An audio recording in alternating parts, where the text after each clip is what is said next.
क्या आप जानते हैं अंग्रेजी बोलने में सबसे ज्यादा समस्या कहां पर आती है? मैं बताऊं, पास्ट वाले वाक्य नहीं बोल पाते, आती है समस्या।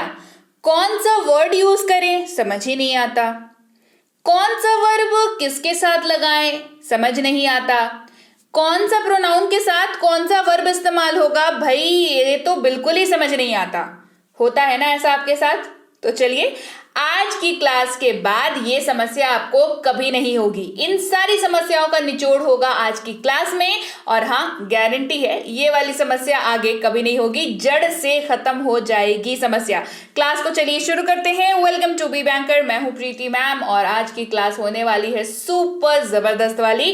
तो फटाफट से क्लास को शुरू करूं उसके पहले अगर चैनल पर नए हैं और पहली बार आ रहे हैं तो जल्दी से सब्सक्राइब करके बेल आइकन को दबा दीजिएगा ताकि मैं जल्दी से क्लास शुरू कर दूं और आपको आगे की कोई भी क्लास आपसे मिस ना हो जाए। तो इसी क्रम में सबसे पहला जो हमारे पास वर्ड है वो है डिड। जी हाँ, काफी सारी चीजों को हम लोग समझेंगे। सबसे पहले बारी है डिड की। तो डिड को छोटा मोटा मत समझिएगा, डिड का इस्तेमाल बहुत ज्यादा खास है, बहुत ज्यादा होता है, तो समझना इसको बहुत अच्छे से बहुत ज्यादा जरूरी है। बहुत बार बहुत हो गया। चलिए डिड के बारे में बात करते हैं। डिड का इस्तेमाल जो है वो 3 तरीके से होता है और इस बात को आज अभी इसी वक्त गांठ बांध के रख लीजिए। जी हाँ, डिड का इस्तेमाल 3 तरीकों से होता है। सबसे पहला मेन वर्ब के तौर पर, दूसरा इंटरोगेटिव के तौर पर, तीसरा नेगेटिव के तौर पर। इन तीनों ही तरीकों से डिड का इस्तेमाल बहुत ज्यादा होता है, क्योंकि 3 तरीके से इस्तेमाल हो रहा है ना, तो ज्यादा तो होना ही है।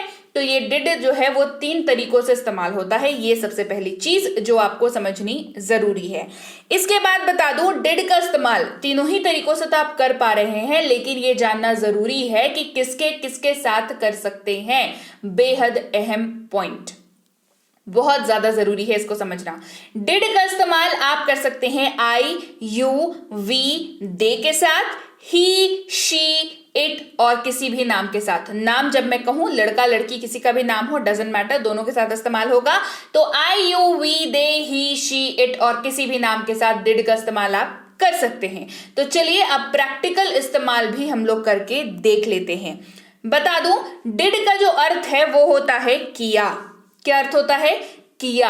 जैसे हमने अपना काम किया, बोलते हैं ना इस तरीके के वाक्य, हमने अपना काम किया, तो इसका अनुवाद हो जाएगा डिड का इस्तेमाल करते हुए, वी डिड आवर वर्क। हमने अपना काम किया, वी डिड आवर वर्क। और उदाहरण देखिए बेहतर समझने के लिए, यह तुमने किया, यू डिड इट। यह तुमने किया, यू डिड इट। यह हमने किया, वी डिड इट। यह हमने किया, वी डिड इट। क्या ये तुमने किया? Did you do it? क्या ये तुमने किया? Did you do it? क्या ये उन्होंने किया? सवाल पूछ रहे हैं, इंटरोगेटिव है। क्या ये उन्होंने किया? Did they do it? क्या ये उन्होंने किया? Did they do it? क्या ये मैंने किया? पूछते हैं ना, ये मैंने किया क्या? क्या ये मैंने किया? Did I do it? क्या ये मैंने किया? Did I do it? इसके अलावा क्या वे लड़ते थे? इस तरीके से भी इस्तेमाल होता है। क्या वे लड़ते थे? Did they fight? क्या वे लड़ते थे? Did they fight? वे लोग नहीं लड़ते थे, दे डिड नॉट फाइट। वे लोग नहीं लड़ते थे, दे डिड नॉट फाइट। अब ये क्या है? ये नेगेटिव है। क्यों? क्योंकि नॉट का इस्तेमाल हो रहा है। सिंपल सी बात है, वे लोग नहीं लड़ते थे, दे डिड नॉट फाइट। हम लोग नहीं खेलते थे, वी डिड नॉट प्ले। हम लोग नहीं खेलते थे, वी डिड नॉट प्ले। इसके आगे जब बात करें तो डिड का इस्तेमाल एक और तरीके से होता है, बहुत ज्यादा इस तरीके वाइडली इस्तेमाल होता है। दैट इज, डिड किसी काम को जोर डालने के लिए या जोर डाल करके कहने के लिए भी इस्तेमाल होता है। जी हाँ, डिड का इस्तेमाल किसी काम पर जोर डालने के लिए, किसी काम पर जोर डाल करके किसी वाक्य में कहने के लिए भी इसका इस्तेमाल होता है। कैसे? चलिए देखते हैं। वह पढ़ता तो था कहते हैं ना, मान लीजिए कोई बच्चा है जो फेल हो गया है, लेकिन मदर फादर जब स्कूल में आए पेरेंट्स टीचर मीटिंग में, तो क्या बोलेंगे? अरे पढ़ता तो था, दिन भर किताब लेके बैठा रहता था, वह पढ़ता तो था। ये क्या है? ये आप जोर डाल करके कह रहे हैं। ही डिड स्टडी, वह पढ़ता तो था, ही डिड स्टडी। वे लोग काम करते तो थे, वे लोग काम करते तो थे। पता नहीं कंप्लीट क्यों नहीं हुआ अभी तक, लेकिन वे लोग काम करते तो थे। दे डिड वर्क, ऐसे इस्तेमाल हो रहा है। दे डिड वर्क, वे लोग काम करते तो थे। They did work. आ रही है बात समझ में? चलिए बढ़ते हैं आगे, अगले शब्द को जानते हैं जो कि है वॉज। WAS पढ़ते हैं इसको, वॉज। और इसका इस्तेमाल ना बहुत इंटरेस्टिंग है। चलिए कैसे बताती हूं। किसी भी वाक्य में ध्यान दीजिएगा, किसी भी वाक्य में अगर आपको वाक्य के एंड में, है ना, सेंटेंस आप कोई भी इस्तेमाल कर रहे हैं, उसके लास्ट में अगर आपको दिख जाए था या थी, क्या दिख जाए? था या थी, तो आपको उसको ट्रांसलेट करते वक्त इस्तेमाल करना होगा वॉज का। ठीक है, एकदम साफ भाषा में ट्रांसलेट करते वक्त किसका इस्तेमाल करना होगा? वॉज का इस्तेमाल करना होगा। अनुवाद करते वक्त वॉज का इस्तेमाल करेंगे। लेकिन एक बात का ध्यान रखेंगे यहां पर, अगर वाक्य में आई, ही, शी, इट या कोई भी नाम यूज हो रहा है तो ही वॉज का इस्तेमाल होगा। ठीक, आई, ही, शी, इट और किसी भी नाम के साथ ही आप वॉज का इस्तेमाल कर सकते हैं। जैसे वह लिख रही थी, दिख गया? वह लिख रही थी, शी वॉज राइटिंग। वह लिख रही थी, देखिए शी बोला था ना, आई, ही, शी, इट और किसी भी नाम के साथ शी दिख गया तो शी है तो वॉज का इस्तेमाल होगा। वह लिख रही थी, शी वॉज राइटिंग। वे एक अभिनेता थे, वे एक अभिनेता थे। ही वॉज एन एक्टर, वह एक अभिनेता थे। He was an actor. मैं एक चिकित्सक था, मैं एक चिकित्सक था। आई वॉज अ डॉक्टर, मैं एक चिकित्सक था। I was a doctor. वह टहल रहा था, वह टहल रहा था।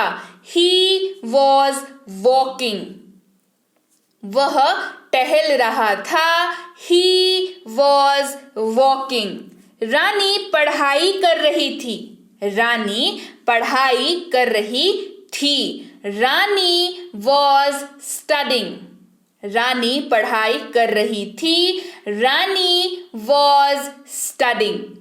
क्लियर हो गई बात यहां तक? कैसे था या थी सेंटेंस के एंड में मिलेगा तो वॉज का इस्तेमाल कर लेंगे, लेकिन ध्यान रखेंगे कि किसके साथ इस्तेमाल करना है। राइट, बढ़ते हैं आगे, वर की बात कर लेते हैं। WERE, इसको वेयर नहीं पढ़ते, प्लीज मत पढ़िएगा, इसको वर पढ़ते हैं। क्या पढ़ते हैं? वर पढ़ते हैं। तो जब भी आपको WERE दिखे तो काइंडली इसको वर पढ़िए। ठीक है, वर का जो अर्थ होता है, ये आपको सेंटेंस में जब भी लास्ट में दिखेगा थे या थी, आपको मतलब ट्रांसलेट करते वक्त इस्तेमाल कर लेना है वर का। इस्तेमाल कर लेंगे, लेकिन ध्यान रखेंगे कि वर का इस्तेमाल आप यू वी दे के साथ ही करेंगे। किसके साथ करेंगे? यू वी और दे के साथ करेंगे। ये आपको याद रखना होगा। ठीक है, कैसे? चलिए देखते हैं। हम लोग पढ़ाई कर रहे थे, वी वर स्टडिंग। हम लोग पढ़ाई कर रहे थे, वी वर स्टडिंग। वे लोग व्यापारी थे, वे लोग व्यापारी थे। दे वर बिजनेसमैन। किसके साथ इस्तेमाल बताया? यू वी दे। दे दिख गया, इसके पहले वी करा दिया, अभी यू कराऊंगी आगे, है ना। वे लोग व्यापारी थे, दे वर बिजनेसमैन। आप बात कर रहे थे, यू वर टॉकिंग। आप बात कर रहे थे, यू वर टॉकिंग। हम लोग टहल रहे थे, हम लोग टहल रहे थे, वी वर वॉकिंग। हम लोग टहल रहे थे, वी वर वॉकिंग। याद रहेगा। बढ़ते हैं आगे, बात करते हैं हैड की। HAD हैड, और बता दूं सीरियस हो जाइए, इसका इस्तेमाल भी एक से ज्यादा है। ठीक है, चलिए हैड के बारे में जानते हैं, जिसका सबसे पहला इस्तेमाल जो होता है वो होता है पास्ट में रखना या पास होना के तौर पर। कैसे होता है? रखना या पास होना के तौर पर, याद रहेगा। इसके अलावा इसका इस्तेमाल होता है I, you, we, they, he, she, it और किसी भी नाम के साथ, यानी कि सबके साथ। I, you, we, they, he, she, it और किसी भी नाम के साथ आप इसका इस्तेमाल कर सकते हैं। इस्तेमाल देखें, मेरे पास एक कार था, मेरे पास एक कार था। आई हैड अ कार, यहां पर हुआ हैड का इस्तेमाल।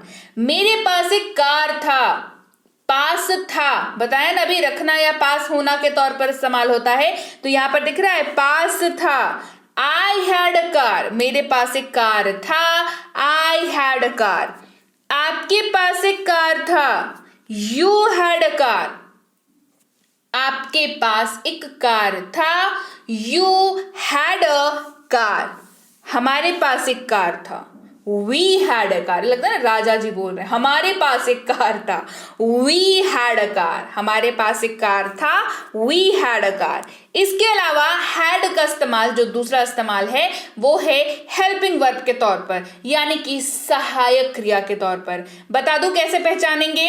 हेल्प का अर्थ होता है सहायता करना, तो ये जब सहायता करता है वाक्य को बनने में तो ये हेल्पिंग वर्ब के तौर पर इस्तेमाल होता है, सहायक क्रिया के तौर पर इस्तेमाल होता है। जैसे मैं खा चुका था, आई हैड ईटन, मैं खा चुका था। अब इंग्लिश वाले से हैड हटा दीजिए, कैसा लगेगा वाक्य पढ़ने में? अधूरा लग रहा है। आई ईटन कैसा? गलत है ना, बिल्कुल गलत है, एब्सोल्युटली रॉन्ग, गलत है। मैं खा चुका था, आई हैड ईटन। तो हैड ने क्या किया? वाक्य को ब्यूटिफाई कर दिया, वाक्य को खूबसूरत बना दिया, वाक्य को कंप्लीट कर दिया। यहां पर हैड ने सहायता की वाक्य को खूबसूरत बनने में, सुंदर बनने में, तो हैड क्या हो गया? हेल्पिंग वर्ब हो गया ना। चलिए, मैं खा चुका था, आई हैड ईटन। आप खा चुके थे, आप खा चुके थे, यू हैड ईटन। आप खा चुके थे, यू हैड ईटन। वे पढ़ चुके थे, दे हैड स्टडीड। वे पढ़ चुके थे, दे हैड स्टडीड। हमने पूरा कर लिया था, वी हैड कंप्लीटेड। हमने पूरा कर लिया था, वी हैड कंप्लीटेड। हम लोग खा चुके थे, हम लोग खा चुके थे, वी हैड ईटन। हम लोग खा चुके थे, वी हैड ईटन। आई बात समझ? इसके बाद है बारी हैड बीन की। कहा था ना हैड काफी तरीकों से इस्तेमाल होता है, दो तरीका सीखा। अब सीखते हैं हैड के साथ जब बीन जी आ जाए तो क्या इस्तेमाल होता है। ये बन जाता है हैड बीन, और इसका अर्थ हो जाता है ता आ रहा था, ती आ रही थी, ते आ रहे थे। यानी कि वाक्य के लास्ट में, सेंटेंस के लास्ट में अगर आपको दिखेगा ता आ रहा था, ते आ रहे थे, ती आ रही थी, तो आपको उसके ट्रांसलेशन के टाइम पे, अनुवाद करने के टाइम पे हैड बीन का इस्तेमाल करना है। और क्योंकि हैड का इस्तेमाल सबके साथ होता है, I, you, we, they, he, she, it और किसी भी नाम के साथ, तो हैड बीन का भी इस्तेमाल I, you, we, they, he, she, it और किसी भी नाम के साथ होगा। तो रूल कॉमन है, याद रखने में आसानी होगी, है ना। चलिए इस्तेमाल देखते हैं। वे लोग दौड़ते आ रहे थे, दिख गया, ते आ रहे थे, दे हैड बीन रनिंग। वे लोग दौड़ते आ रहे थे, दे हैड बीन रनिंग। मैं पढ़ता आ रहा था, आई हैड बीन स्टडिंग। मैं पढ़ता आ रहा था, आई हैड बीन स्टडिंग। आप हंसते आ रहे थे, यू हैड बीन लाफिंग। आप हंसते आ रहे थे, यू हैड बीन लाफिंग। कैसी लगी क्लास? बढ़िया लगी? तो भाई चलिए, ये थी आज की क्लास। उम्मीद है आपको क्लास बढ़िया लगी। और आपको सबसे पहले हमने कौन सा प्रॉब्लम डिस्कस किया था? हमने डिस्कस किया कि पास्ट वाले वाक्यों को बोलने में समस्या आती है, क्योंकि कौन सा वर्ड यूज करे समझ नहीं आता, कौन सा वर्ब यूज करे समझ नहीं आता, कौन सा प्रोनाउन किस वर्ब के साथ जाएगा समझ नहीं आता। बस आज से ये प्रॉब्लम खत्म, बिल्कुल खलास, है ना। आज से ये प्रॉब्लम हो गई आपकी बिल्कुल खत्म, क्योंकि आपको पता है अब आप कौन से वर्ड के साथ कौन सा वर्ड यूज करेंगे, कौन से प्रोनाउन के साथ कौन सा वर्ब यूज करेंगे, सारे रूल्स बता दिए, सब कुछ तो बता दिया। तो चलिए अब आप मुझे ये बताइए कि क्लास कैसी लगी। क्लास बढ़िया लगी? क्लास को करिए लाइक, करिए शेयर, चैनल को नहीं किया सब्सक्राइब तो फटाफट से कर लीजिए। इसके साथ ही घर बैठे अंग्रेजी सीखने के लिए बेसिक प्लस स्पोकन इंग्लिश की कोर्स मंगवा लीजिए अपनी फोन पर। करना क्या होगा, टेलीग्राम पर मैसेज कि मुझे बेसिक प्लस स्पोकन इंग्लिश का कोर्स चाहिए, मिनी स्पोकन इंग्लिश कोर्स, और इसकी ई बुक के लिए भी आपको टेलीग्राम पर मैसेज करना होगा। आप सर्च करेंगे टेलीग्राम पर लिख करके बी बैंकर, जो कि एब्सोल्युटली सेफ है, जहां पर आपको हम लोग मिलेंगे बी बैंकर एजुकेशन सोल्यूशन के नाम से। यही नाम को ज्वाइन करना है, मेरे नाम लिखा हुआ वाले को ज्वाइन नहीं करना है, वो गलत है। मैं आपको मिलूंगी बी बैंकर एजुकेशन सोल्यूशन में। 17,500 से ज्यादा सब्सक्राइबर्स हैं, तो भाई वहीं जुड़िएगा। इस लिंक के जरिए आ सकते हैं, इस नंबर के जरिए भी आ सकते हैं, तो काइंडली ज्वाइन कर लें। रोज की क्लासेस मिल जाएंगी, फ्री कोर्सेज के बारे में पता चल जाएगा, ऑफर्स के बारे में पता चल जाएगा, और वहां पर पता चल सकता है आपको हमारी इन तीनों किताबों के बारे में, साथ ही हमारी किसी भी पेड कोर्स की जानकारी, जैसे कि प्रीमियम स्पोकन इंग्लिश का कोर्स, बेसिक इंग्लिश ग्रामर का कोर्स, बेसिक इंग्लिश रीडिंग का कोर्स। ये सारी की सारी जो जानकारी है आपको टेलीग्राम पर बिल्कुल मुहैया कराई जाएगी, बिल्कुल आपको मिल जाएगा। आप बस मैसेज टाइप करके भेजिए कि मुझे पेड कोर्स करनी है स्पोकन इंग्लिश की, तो बस देखिए कैसे फटाफट आपके पास जो है इंफॉर्मेशन आ जाती है।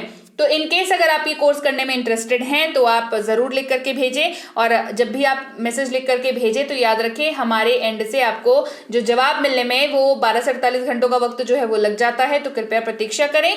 और अगर मैसेज कर दिया है निश्चिंत हो जाएं, आपको रिप्लाई जरूर मिलेगा। क्लियर हो गई बात? So yes guys, that's it for today. Thank you so much for watching be with B banker, empowering life through knowledge. Thank you so much for watching. Stay tuned to B banker.